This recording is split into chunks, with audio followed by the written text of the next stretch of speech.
कहानी का शीर्षक वर्षा की परीक्षा।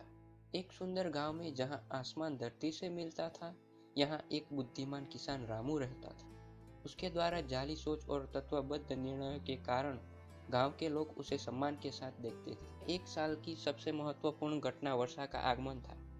यह वर्षा की बारिश नहीं सिर्फ खेतों को सजीव बनाती थी, बल्कि उस गांव की आबादी के लिए जीवन का स्रोत भी थी। रामू ने हर साल की तरह इस साल भी अपनी तैयारियां शुरू कर दी थी। एक दिन गांव में एक अनजान यात्री आया। यह बोला, भगवान के समय के खिलाफ कोई भी तैयारी नहीं कर सकता है। यह कहकर वह गांव से चला गया।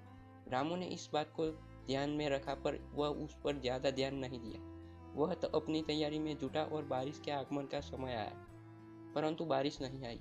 दिन गुजरते गए और रामू का उत्साह कम होता गया। उसने विश्वास खो दिया कि बारिश आएगी।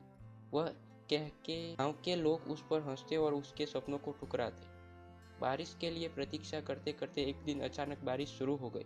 रामू ने तुरंत ही अपने खेत में जाकर काम शुरू कर दिया, लेकिन बारिश इतनी तेज थी कि वह उसमें संभाल नहीं सका। वह बिना किसी उपाय के हार मानने, लेकिन तभी उसे याद आया कि उस यात्री ने कहा था, भगवान के समय के खिलाफ कोई भी तैयारी नहीं कर सकता है। रामू ने उसी विश्वास के साथ काम जारी रखा। उसने अपनी सभी शक्तियों को जुटाया और बारिश के साथ जुड़ा।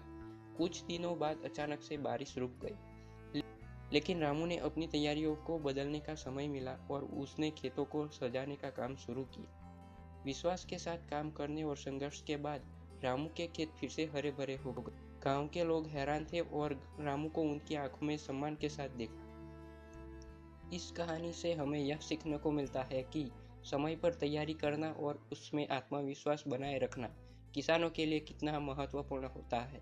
परंतु हमें उससे सीखना चाहिए और हार नहीं माननी चाहिए। हमेशा भगवान के समय पर भरोसा करना चाहिए और उनके निर्देशों का पालन करना चाहिए। जीवन में हमेशा अच्छे और बुरे समय का सामना होता है, परंतु हमें उससे सीखना चाहिए।